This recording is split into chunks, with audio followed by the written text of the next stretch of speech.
My name is Calyara. I'm 32 years old. Last Thanksgiving, something happened at my family dinner that I will never forget. My little brother, Kalen, stood up in front of everyone and announced something shocking. He said I was getting nothing. Not a single thing. No inheritance, no part of the house we grew up in, not even a tiny piece of our family's life. My parents had always promised me and Kalen that we would share everything, but suddenly, that promise seemed to vanish. At first, everything seemed normal.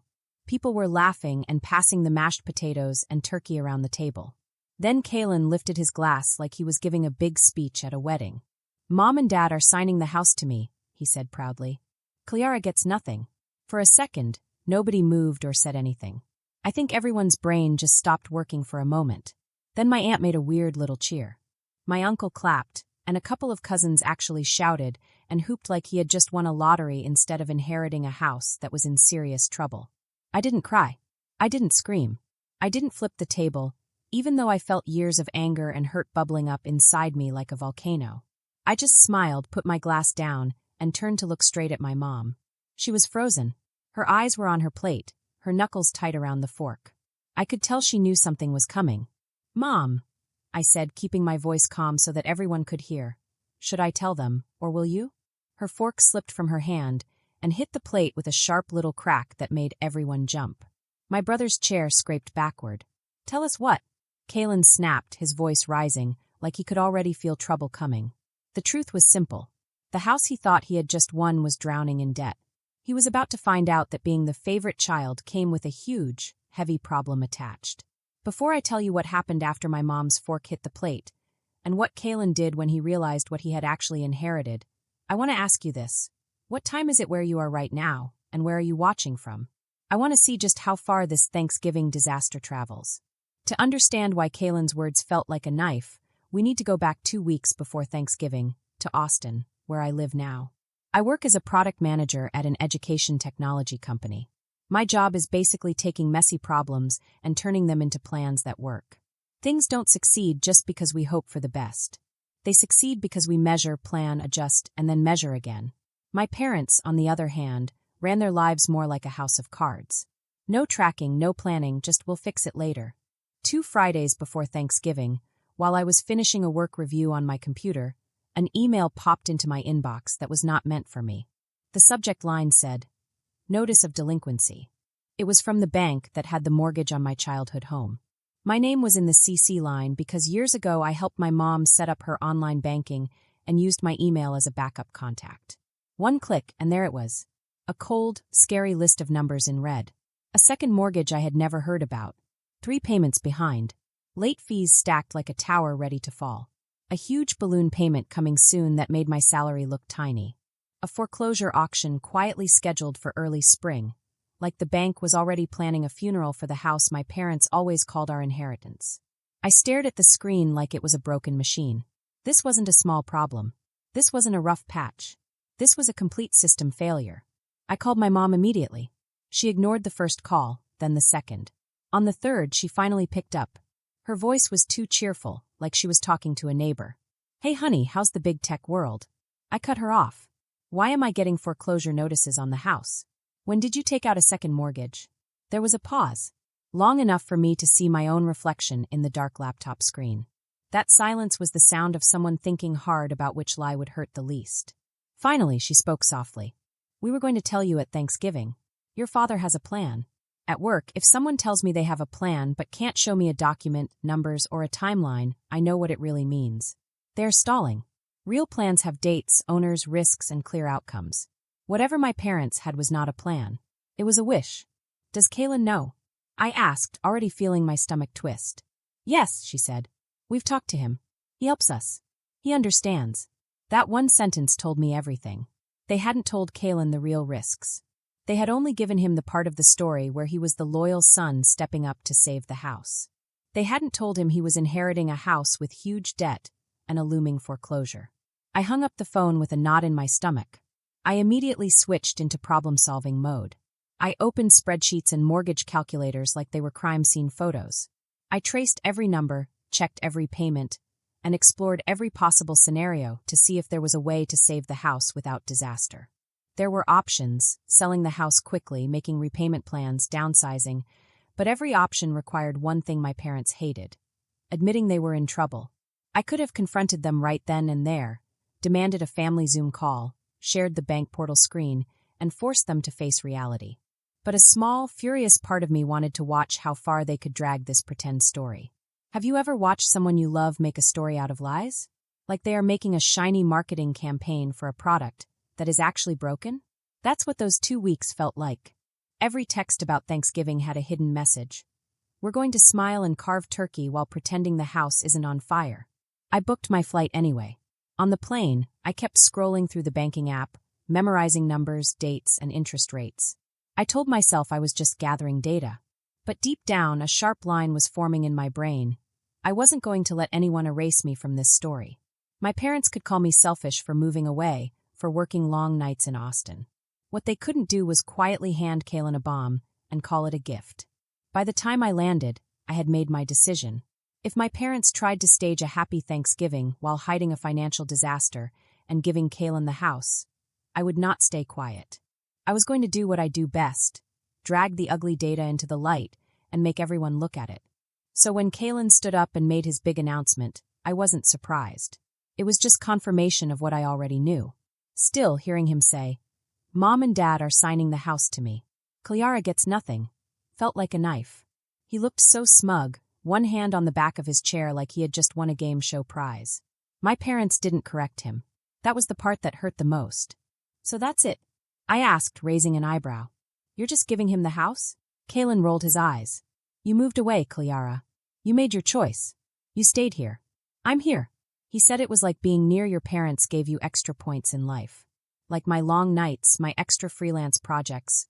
All the help I had given to them in my 20s didn't count because I wasn't physically folding laundry in their living room. "I didn't know loyalty had a property line," I said. My heart was pounding, but my voice stayed calm. "This isn't about loyalty," Dad muttered. "Practicality," he added. That almost made me laugh. Practical was not taking out a massive second mortgage with no backup plan. Practical was not waiting until foreclosure notices showed up in my inbox to admit there was a problem. "Okay," I said slowly. "Since we're being practical, let's talk about what Kaylin is really getting." I pulled out my phone. My mother's eyes flicked to it like it was a weapon.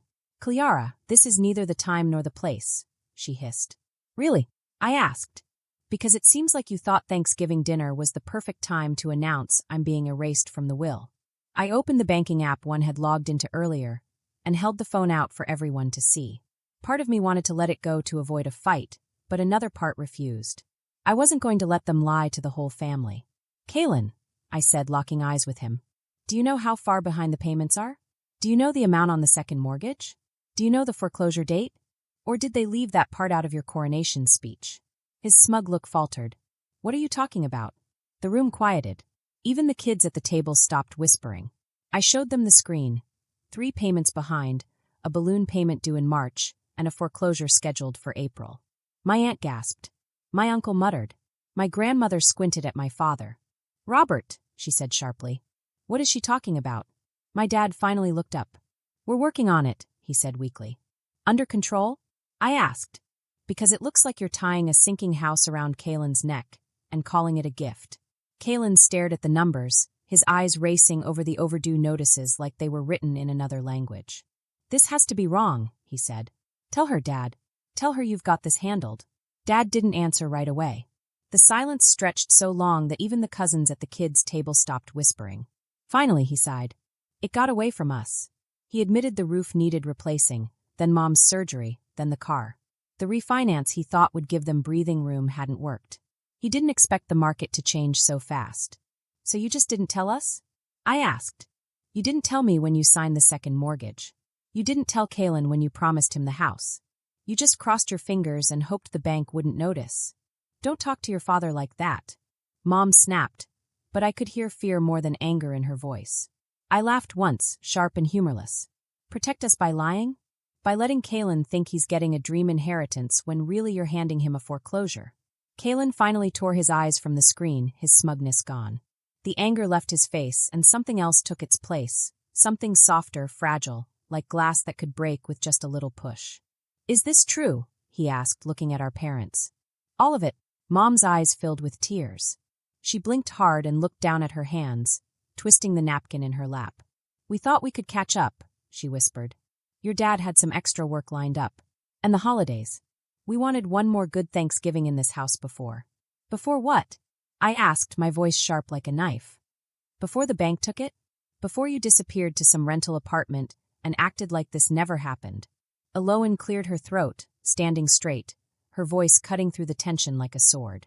Robert, you raised these kids to tell the truth. Don't start lying now that the money is gone. Everyone in the room flinched at the word gone. Money problems are funny that way. People talk about anything else first, politics, religion, even death, before they ever say the word, we're broke, out loud. It's like saying it makes it real and people are scared of reality.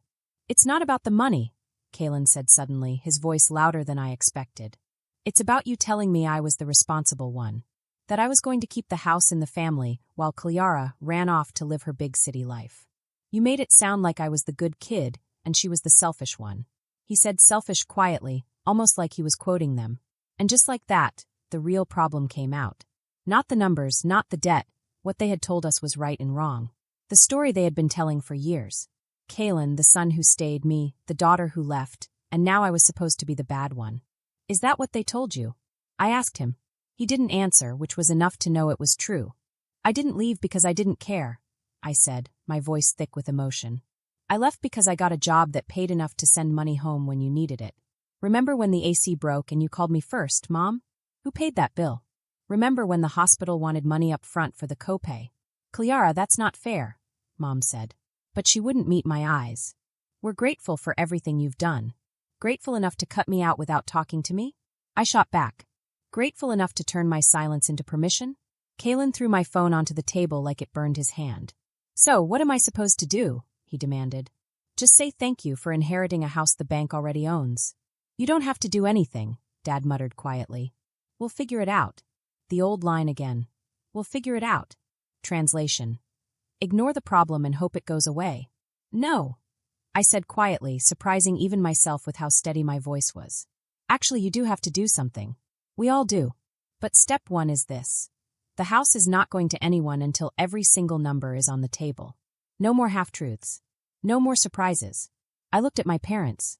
You turned our family into a show to hide money problems. That ends tonight. Have you ever had to be the bad guy in your own family just to stop them from getting hurt? That's exactly how it felt. Choosing to be the villain at Thanksgiving, so my brother wouldn't wake up in a few months and see a sheriff put a foreclosure notice on the door. After that, Thanksgiving was officially ruined. The turkey sat untouched on the table. The gravy had formed a skin on top. The green bean casserole had congealed in its dish. The scent of cinnamon and roasted garlic filled the air, like it was mocking us with the memory of a nice holiday that would never happen. Kalen shoved his chair back so hard it scraped the floor, then stormed outside. The screen door slammed behind him with a crack that made everyone jump. For a moment, I thought he might just keep walking down the sidewalk, get into his truck, and leave us forever. But through the window, I saw him pacing the driveway, phone pressed to his ear, talking too fast to his girlfriend, his whole body screaming betrayal. His hands were moving like he was trying to push the anger out into the world. Inside, the rest of us sat in silence. It was a quiet kind of shaking, like after an earthquake when you don't know if another one is coming. This is a family matter, Dad said finally, as if he could rewind time and put the lid back on everything. We shouldn't have aired it like this. You aired it, I reminded him. You let Kalen think he was getting the house like he'd won a prize, and I got nothing. You turned me into a footnote at my own family's table. Saying nothing out loud tasted bitter, but pretending it didn't hurt would have been worse. Mom dabbed at her eyes with her napkin. We were going to talk to you, she insisted, clinging to the words like they could save her. We just wanted tonight to be nice. We wanted one good memory in this house before. I finished for her. You keep stopping at before, like the rest of the sentence doesn't exist. The bank doesn't stop halfway through a notice, Mom. Eloan shook her head slowly. The lines on her face deepened. You can lose a house and keep a family, she said, looking straight at my parents. But you can't keep a house by losing your family. It doesn't work that way, and it never has.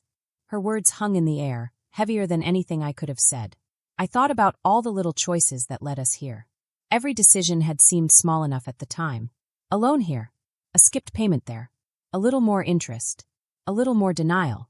That's how most disasters happen. Not with one big explosion, but with 100 quiet choices you promise yourself you'll fix later. What's the actual number? I asked Dad, using the same calm voice I use in work meetings when a project is on fire and people only talk about feelings. All in. Second mortgage, missed payments, penalties. If the house sold tomorrow, what would be left after the bank gets its cut? Dad's jaw clenched. For a second, I thought he would refuse to answer. Then he exhaled slowly and told a number that made my stomach drop. It was worse than I had imagined. Not just no money left, negative. Even if the house sold at a decent price, there would still be debt chasing them. You should have told us, I said quietly. When you signed the second mortgage. When you gave Kaylin the keys first. We could have made a plan years ago. That's literally what I do for a living. I fix messes. But you took that option away. We didn't want you to feel responsible, Mom, Dad said. You already helped so much. We didn't want to be a burden. I let out a breath that was half laugh, half disbelief. News flash. You became a bigger burden by hiding it. You didn't just lie to protect us. You lied to protect your pride. There's a difference. Dad winced, like I had slapped him. For a moment, I felt guilty. But then I pictured a different scene. Kaylin standing on the porch for 3 months, watching a sheriff tape a foreclosure notice to the door while the neighbors started. My parents stuffing photo albums into boxes while insisting it was just a temporary setback. My phone lit up with panicked calls asking if I could fix this from another state. Sometimes the kindest thing you can do is be cruel to the fantasy. What do we do now? Mom finally asked, her voice small in a way I had never heard before. It hit me then that this house wasn't just a home to them. It was proof of their life, their identity. Losing it would mean people asking questions they didn't want to answer. But keeping it under these conditions would mean sacrificing their future, and Kaylin's. I said, we tell the truth. To Kaylin. To the bank. To ourselves. No more surprises, no more stories about who's loyal and who left. Stop treating this house like a sacred relic. It's just a too expensive asset that will drag us all under if we cling to it. Eloan nodded firmly. She's right, she said. You've been worshipping the building and forgetting the people inside it. Mom's eyes filled again. But all our memories are here, she said weakly. Your first day of school, Christmas mornings, birthdays, it's all in these walls. No, I said softly but firmly. It's in us. The walls just saw it. I felt a knot in my throat, but I pushed through. My revenge tonight isn't about exposing you or humiliating you. It's about stopping the lie here at this table instead of 3 months from now when it would destroy Kaylin's credit and your retirement in one blow. I looked around at the rest of the family, the wide eyes of my cousin, my aunt's discomfort, my uncle's guilty avoidance. You wanted a nice Thanksgiving memory, I said. Here it is, the night we finally chose honesty over appearances. And here's a question for you, the one reading this. If your parents had lied for years to protect you, but that lie almost ruined your sibling's life, would a few tears and an apology be enough? Or would you need real change, hard decisions, selling houses, admitting the truth? Before you could even think about forgiveness, Kaylin came back inside. His eyes were red, and his jaw was stiff like concrete. He didn't sit. He leaned against the doorway, arms crossed like he was bracing himself. Are we done with the secrets? He asked. If you want the whole truth, I replied, sit down. There was a long pause. Then he pulled out his chair and dropped into it like gravity had doubled. I slid my phone toward Dad. You talk, I told him. I'm not carrying this for you. Slowly, haltingly at first, Dad told the entire story. The refinance that seemed like a good idea at the time, the medical bills after Mom's surgery, the credit cards they juggled when Dad's side jobs dried up, the calls they stopped answering when the numbers looked familiar. Every choice, every excuse, every we'll fix it later, that never actually got fixed. It took a long time and it was painful, but the truth was out. Every number, every reason, every decision that had led to this disaster. All on the table. For the first time in years, we could see it clearly.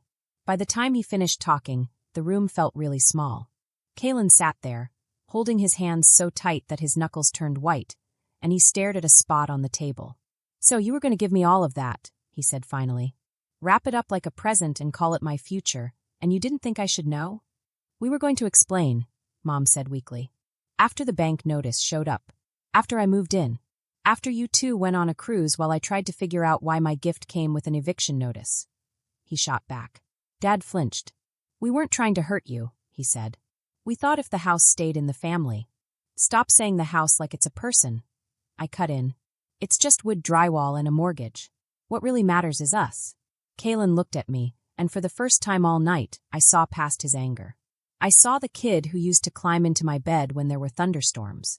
Did you know? He asked quietly. All of it. I knew about the foreclosure date, I said. I didn't know how bad it was until tonight. But I knew enough to see that you were being set up to take the blame for a problem you didn't make. He swallowed hard. So why didn't you? Why didn't you stop them? I don't know, I said. Let them do it. Let them sign it to me, watch me fail, then come and say, I told you so. It was a fair question. A revenge story could have ended that way. But as mad as I was about the you get nothing line, I said, I couldn't stand the thought of you waking up one day and realizing Mom and Dad had used you as a shield. I wanted justice, not revenge. He let out a shaky laugh. Justice, he repeated. Is that what this is? It's a start, I said. Justice means everyone owning their part. Mom and Dad being honest. You admitted that you liked being the golden child a little too much. And I admit that part of why I didn't push harder earlier was because I wanted you to see what happens when you choose fantasy over facts. Mom nodded. She's right, she said. Running from this will just make it worse. You kids deserve better than a legacy of lies. Dad rubbed his temples. So what do we do? He asked. Tomorrow, I said. We call the bank together. We talk to a real estate agent. We get real numbers. We figure out whether selling the house quickly makes more sense than waiting for the foreclosure. We treat this like a project, not a tragedy. And the house? Mom whispered.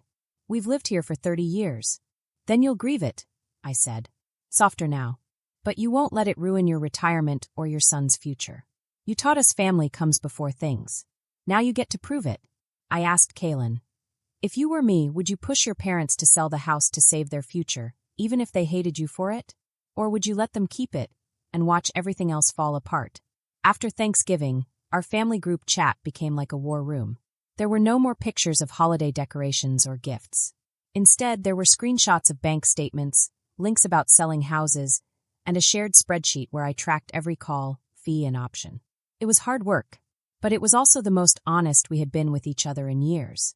Kaylin came to every meeting. He sat with the banker as she explained what upside down meant for our house. He asked tough questions about timelines and credit scores. Once, when Mom started crying, he held her hand. We're not mad because you lost control, he told them.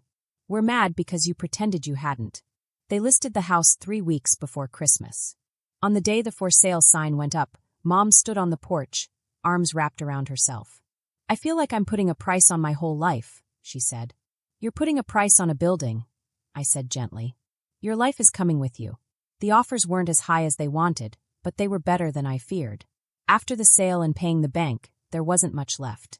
No huge inheritance, no big savings, just enough to keep my parents safe. And a lot of papers showing the mess they had climbed out of. So this is it? Dad asked the day they signed the final papers, his voice sad. No, I said quietly. 30 years for 2 kids who still show up. For a grandmother who still tells the truth. For a chance to start over without hiding anything. Kaylin snorted.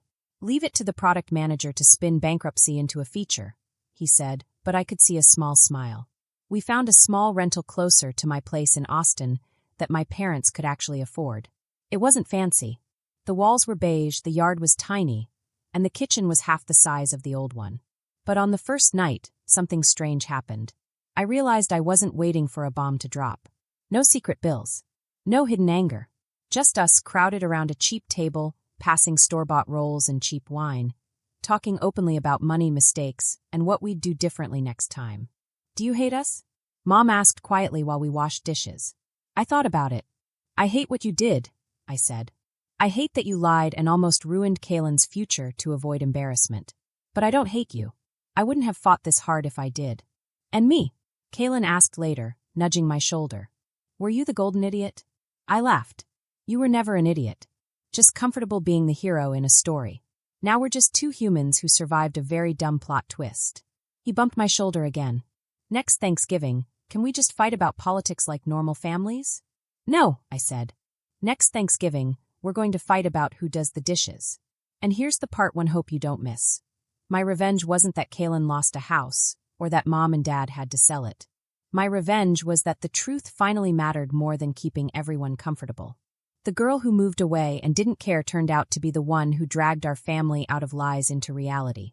Next time someone at that table says, "We're fine," they'll know they have to prove it.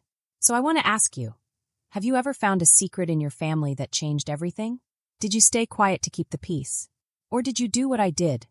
Light a match and let the lies burn so something honest could grow in the ashes?